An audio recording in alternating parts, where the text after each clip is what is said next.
All right, good afternoon. Appreciate y'all being here. Our program, much like this facility, you can see, is we are under heavy construction. So it's been a long time since I was at the podium. I've seen most of you all at basketball games and those type of events. Two huge road wins basketball-wise this week too. So congrats to those guys.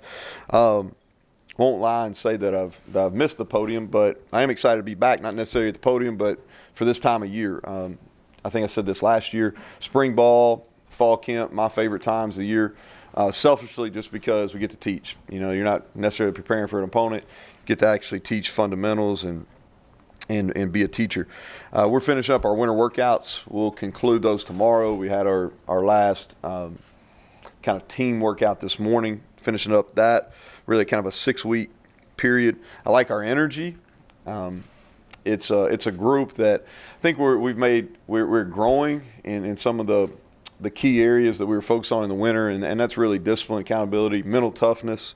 And the last one was competitive character, trying to put them in as many situations as we possibly can where there's defined winners and losers. As a team and really as a program right now, winter and then heading into spring, really just our entire focus is on growth and marked improvement both from an individual and a unit team perspective. I want to kind of hit those real quick just so you kind of understand where I'm from. From a team, these are some of the key areas in the spring that we're looking at is turnover margin. So that's a whole team. And offensively, we've got to do a better job of throwing fewer interceptions. That was where our issues were last year. Defensively, we got to force more takeaways. And then special teams, we've got to do a better job of forcing those same takeaways. So a lot of time and effort will be invested in improving that as a whole football team. Red zone, offense, defense, and special teams. Special teams, we've got to do a better job making our field goals in the red zone. Offensively, the focus is making sure we score touchdowns. We've got to do a better job of that. That was part of some of our major issues a year ago. And then defensively, we got to try to make guys kick. And then we didn't have a single takeaway down in the deep red zone last year, so we got to do. And so we're gonna do a lot of that. And that'll start from the first day we go next Tuesday and all through 15 practices. And the last thing is on third and medium. You know, offensively, really successful at third and short. Third and medium was a problem for us last year. Defensively, the same thing. Not as good as we need to be on third and medium. So from a team standpoint, those are going to be some of the three main areas. To another point, offensively, as you know, we talked about it a year ago, really major area that we've got to get better at is rushing the football. And I think we've got a good plan for that. Time will tell. We won't know to that till we line up and play against Florida State, but we've got a plan on how we're going to attack that. Defensively, another priority is we've got to do a better job of defending and minimizing big plays downfield. We did that in the run game, but we had way too many explosive pass plays last year, so that's something we're working on. And then special teams, our punt return unit is something where we've got to make marked improvement. And then the last thing there is just net punting. You know, our net punting numbers, we need to improve on that, and we should. Before we get into the questions, I wanted to this is the first time opportunity to really kind of publicly talk about our new hires. We have 3 new on-field positions that I'm excited about. We had movement. You know, I think we had this last time I was here was in December. Somebody asked me if we were going to have any movement. You never know. Obviously, we did. I don't remember how I answered that, but we had movement. And we brought in 3 quality people. And the people that left our program is we lost quality people. And what we try to do is we try to go out and hire people that are going to make our program better. And just like when a senior leaves or somebody transfers, we're trying to bring in people to not only fill those roles, but also increase and make those roles better. And start off with Jared Parker, who's going to coach our wide receivers and be our offensive coordinator. Known Jared for a long time, played together at the University of Kentucky. I feel, and I'm biased, but I think he's the best wide receiver coach in the country. He's going to be our lead in our offensive room from our managing game plan. And a lot of trust there just because of our history and our personal relationship. He's been in a lot of really good places. He knows what great offenses look like, and he's going to add a great benefit not only to me but to our football football program as a whole. And the thing that's common about all three of these individuals, I think this is a phenomenal fit for them. Jared's an Eastern Kentucky guy. He was born in Huntington. He coached at Marshall. He understands the state. He understands what we're about. And I can say the same thing about Dante Wright. Dante's younger than Jared, but Dante's from Eastern Kentucky. I like Dante's career path. He's led units. He's been a defense coordinator. He's been a special teams coordinator. He's comfortable in front of people. I like the path he had to take to get here. He's been at Division III. He's been at Division II.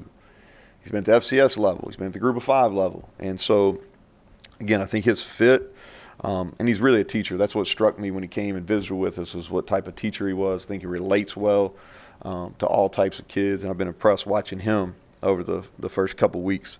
And then our third hire was Jeff Kuntz, who's going to coach our inside linebackers and be our special teams coordinator. Jeff's a guy that had a small relationship with, but more importantly knew a bunch of people that he had worked for and with.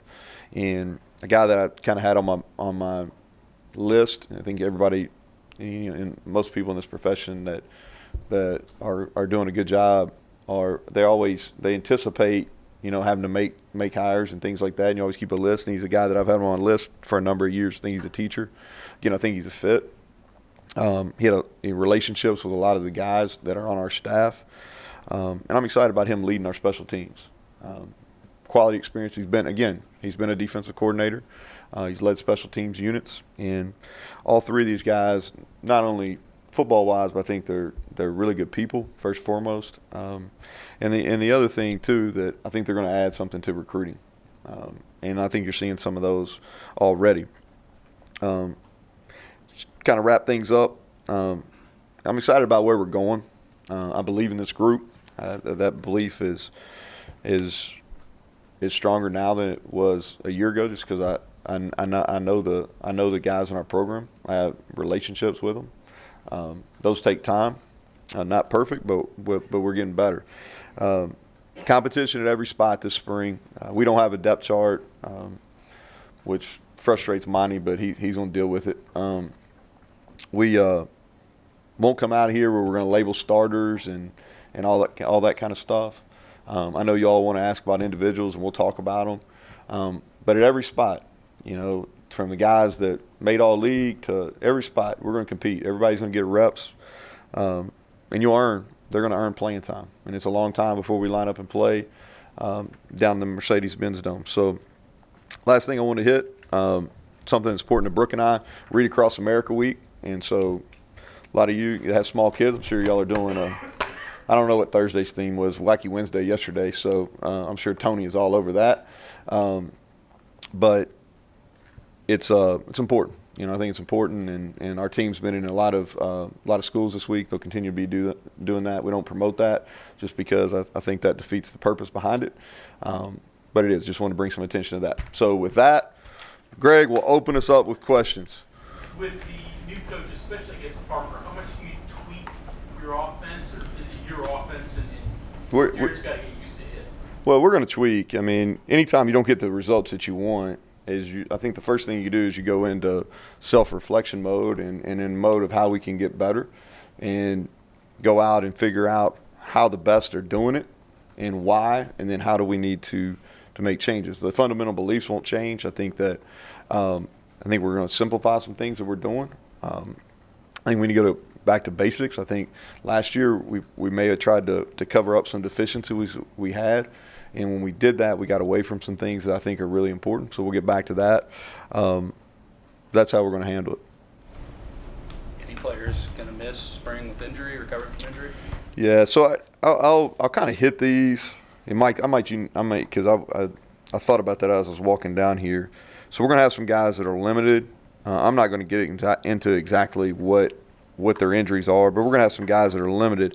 We will, most everyone will do some type of practice during spring, okay? So we don't have anybody that's just not doing anything. We just got some guys that won't be in full contact drills. Some of the guys that are limited are Chase Barrett, and I'm just going through this kind of by position, so bear with me for a second. Defensively, Usman Kamara, Taj Austin, Jordan Jefferson,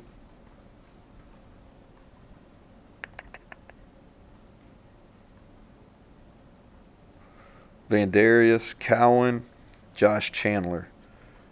I believe that is everyone. So they're all recovering from some type of surgery, and they will be out there, and I think their activity will increase as we go through the spring, but they won't do all the full contact stuff. Neal, you mentioned wanting to improve the running game. I know a lot goes into what went wrong with it last year, but the running backs that you have coming back, what do you like?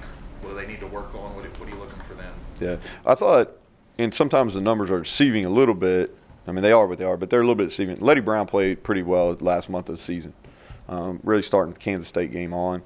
Thought he did a nice job of winning one-on-ones, and we really struggled in that aspect last year, but I thought he did a good job.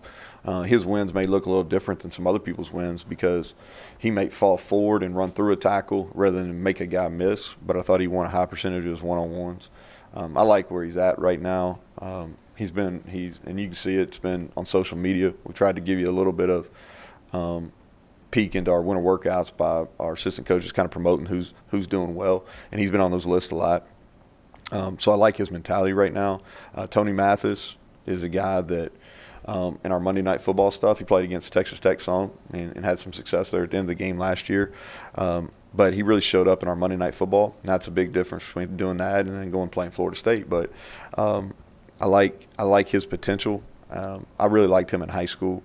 Sinkfield is back in the running back room, and really with the main objective for him is he's got to be better in space. And that's something that he's taken upon himself. You know, I always talk about when we get into spring ball, like you always want to see that growth because there's always some guys that really grow.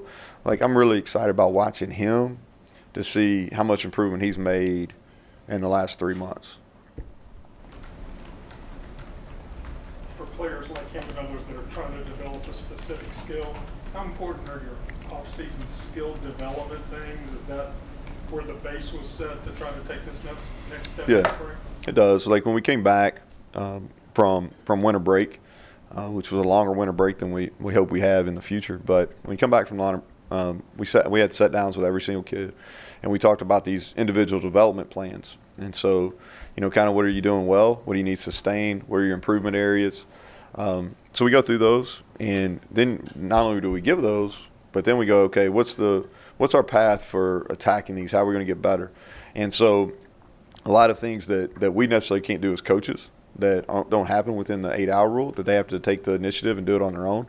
And we don't see the fruits of that because we can't do anything with the ball until we get into spring practice. So that's, as a coach, you're always, you know, you think guys, or you hear that guys are doing extra work and doing things and really working on their craft, but until you actually go see it, you don't know. So it's kind of one of those unknowns as a coach when you get into spring ball, and there's always going to be people that surprise you. There's going to be the flip side. There's going to be some disappointments too, but there's going to be people that surprise you. But those are huge. Those are huge. I think we are limited so much in football on skill development. You know, we have plenty of time, strength conditioning, all that kind of stuff, but we're really limited skill development. And so we got to there's an emphasis on the guys doing that by themselves. You know, what do you see from as going ahead for Zach Frazier through his freshman year? Yeah, first of all, 4-time state champion. That's impressive. I mean, really. Be careful you don't lose him. Huh? Be careful you don't lose him. Yeah. Yeah, that's a good point. But but that, first of all, that's really impressive. You know, did you guys that cover wrestling? I appreciate wrestling, but I can't say that I know a ton about it. Did he lose? Did he ever lose to a West Virginia kid? In the state. Freshman at once was. But it was out of state, wasn't it? I think so. Right. Yeah. I think they were like tournaments in Tennessee. Yeah, I think they're out of state. So to go through a whole career and not lose, that's very impressive. So he's a guy that I think physically is going to be able to compete from a strength standpoint. You know, one thing I don't know if we talked about this during the recruiting phase or not. I mean, after signing day, he's got really long arms. He's got huge hands. we're going to start him at center. So there's a little bit higher learning curve when you're playing center because you have to make all the calls and all those type of things. And he's never snapped. Now, he's a kid that I really believe that's probably serious about improving that and getting good. I believe he'll be a good snapper when he gets here, just because I think he's about those things as far as getting better and working on his own. But he's a guy that definitely could get in the mix as a true freshman. Neal, when you got here last year and going into the spring, it seemed like you had so much to do and everything was pedal to the floor 1,000 miles an hour. Yeah. How much has changed today versus when we were standing here getting ready for spring? Well, I think we got. Well, this press conference, we probably don't have enough time for what else changed. But I think that the break, while I never want to have that long a break, I think the break that we had during bowl season was really positive for me as the head coach, for me personally, just because you do so much reflection. And everything from January, which is kind of late in the process, through signing day, was really just about next, you know. And so what happens is you get that time to reflect, and you got to look inward. You take ownership on what I could have done better.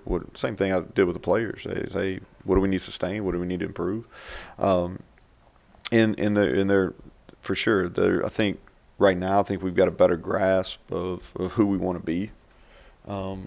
And I don't know if you can completely answer that question until you've been in a spot, you know, or you've worked with the kids, or you've been the staff, you know. But I think the players have a much better understanding of what we want to look like as a program.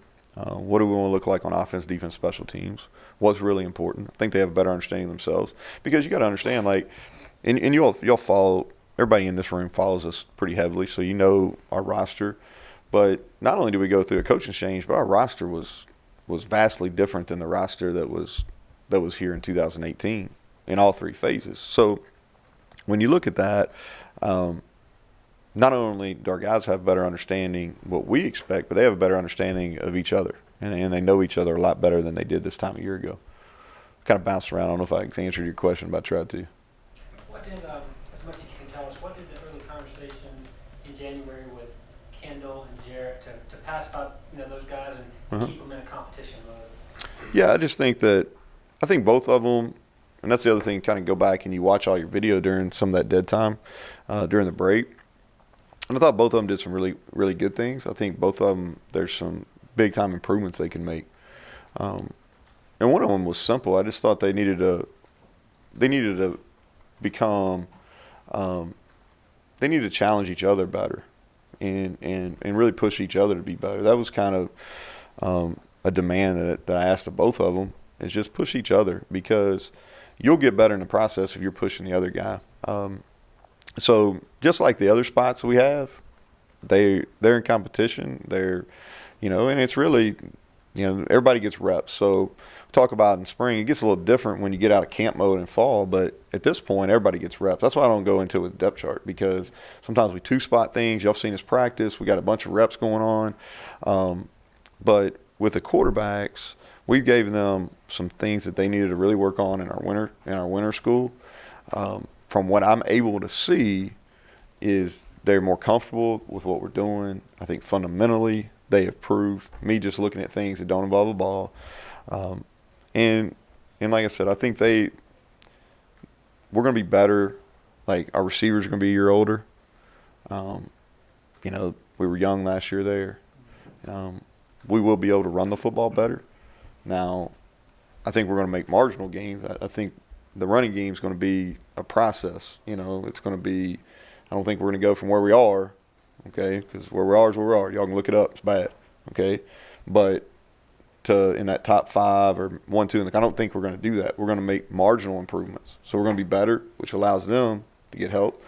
I think O-line-wise, even though we lost Colton and Kelby, there's going to be more cohesiveness there, just because – all those guys are back. Even the guys that redshirted last year, like a Brandon Yates or a Parker Moore, those guys understand the system, and they've been working together longer. So I think we're going to be better around them, which is going to improve their performance as well. Coach, You touched on something there. Mm-hmm. I think a lot of focus is going to be on the leap. Key photographer too, Jed. Like I was trying to match you yesterday with but like What is it? the photography work, man. I'm impressed. appreciate it. I tried to match you yesterday. Did the National Weather Service pick you up one day? Like I saw him, Weather Channel. They sure Tony is jealous. I can see by it looking. I'm getting texts or emails from Russia to show me their waterfalls now. Oh yeah, But, I'm impressed. I enjoy those. I tried to match you yesterday, but I saw that. Yep. I retweeted you there. Okay, I saw all right. it was a good shot. But a lot of focus is obviously going to be on the leap you're trying to take in the run game. But you've talked before about all the production you have returning on the perimeter.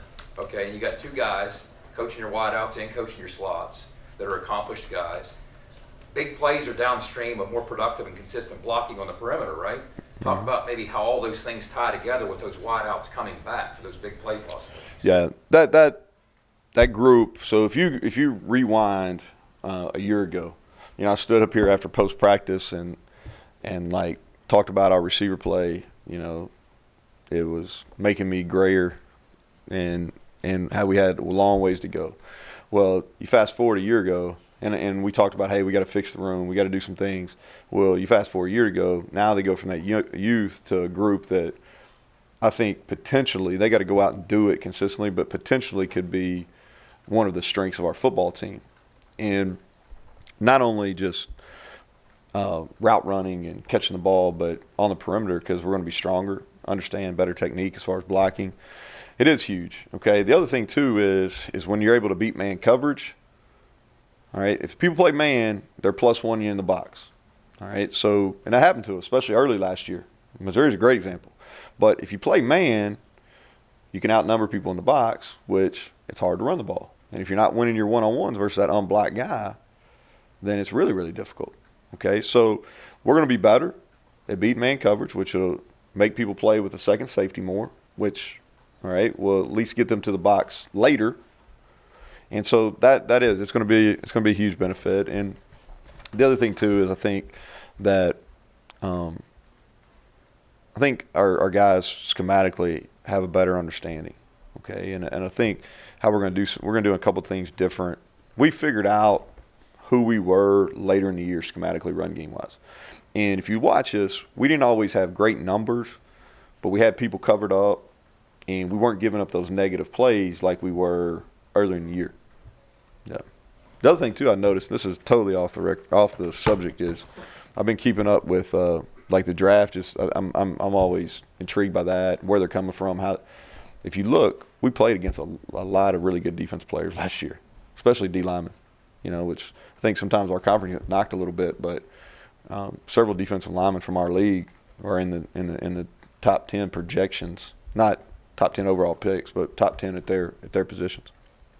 Your comment about self-reflection. Yep. Now you have like a sole offensive coordinator who and you talked about your relationship. Does that change anything as far as your role in the offense? Was that part of your evaluation lesson? Yeah. So here's what I think that I need to do a better job than I did a year ago. Where a year ago is I felt like those guys were waiting on me a lot, Mike, and now Jared is leading that room. So when I'm called out to do head coaching stuff, like there's a true leader in there. There's an offensive coordinator. He has the vision, and that's not knocking against anything we did last year. It's just a lot of guys were waiting on me, and they weren't as prepared as they needed to be till probably later in the week. And that's something that, as a head coach, I think you always got to look inward. I think you look inward before you look outward, and that's something that I own. And that was when we had an opening in our staff offensively. That was the reason why I really felt strongly about Jared being the right guy. Position changes, anything significant going into spring? I'm just looking at Greg. I'll tell you.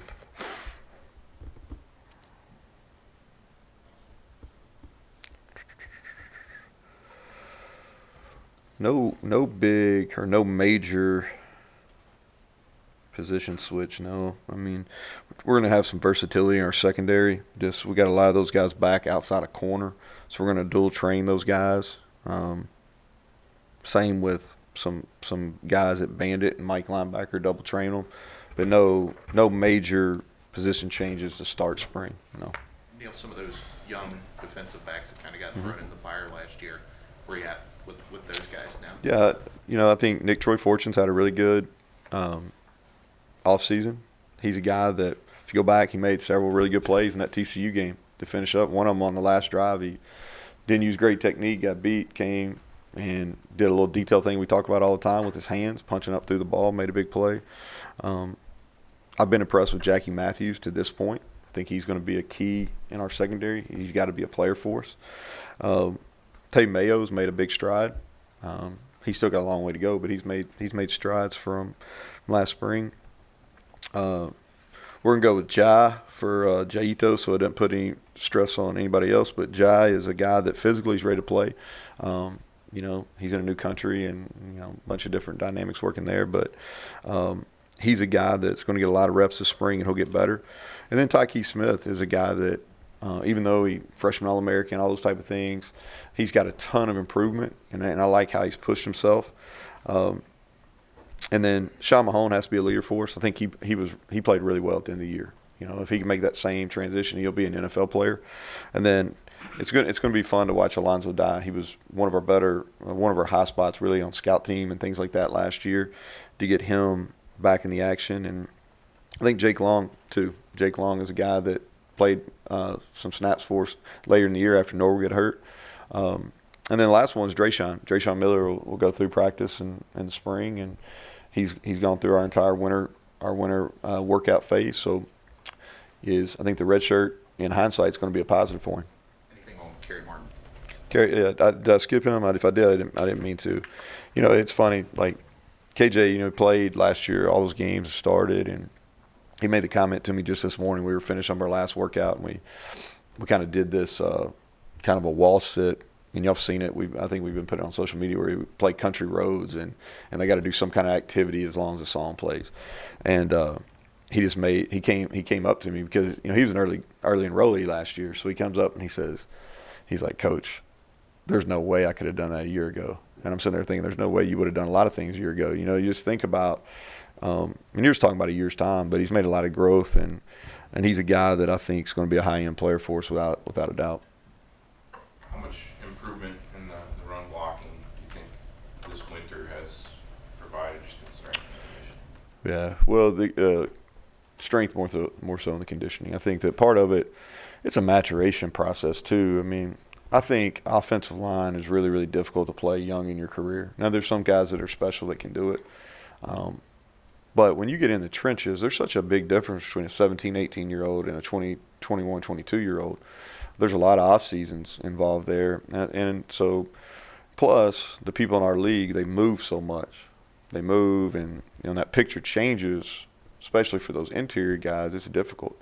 So we definitely needed to get stronger.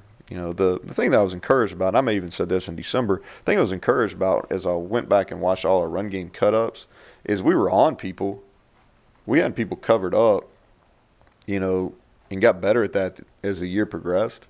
We just didn't necessarily get movement, you know. So the hope is as we grow, mature, get stronger, we can continue to have our communication and get movement and cover them up, but we also can get movement now. Do you have enough arms for spring? Yeah, we do. We do. We've got so Garrett's here. Garrett Green is here, and he so he'll get a lot of work. And then Trent Jackson, who's been here, and then we've got a transfer also. His name's Matt Cavallaro that, you know, played in the national championship game last year from Lackawanna. So yeah, we've got plenty of arms to get through the spring. The reason Sam James should become the big player that you expect him to be this year. Yeah, well, I would say he was last year. The thing that he lacked last year was consistency, and so, and I give a lot of credit to Sam because he's a guy that takes ownership. He didn't catch a high enough percentage of his balls. I think he caught 69 for, I don't know, was it 700 or 800 money, somewhere in that range.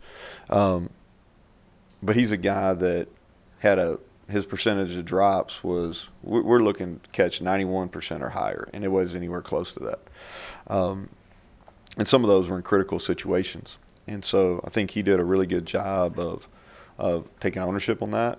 I think that he's done things that physical, mental preparation that are going to put him in a better position to be the big-time player. And he's stronger. He's gained weight. Like when you see him, he looks different, especially upper body-wise. I think the TCU game, if you look back, and I can't remember the kid's name, but he's like second or third corner in the draft from TCU. I think we'll look back and say that what a great learning experience that was for Sam James, because he took him across. I mean, wherever, and we lined Sam up a bunch of different places. If you go back and watch the game, he was the number 3 inside. He was the number 2 inside. We played him outside, right, left. We moved him around, and that kid went everywhere he went.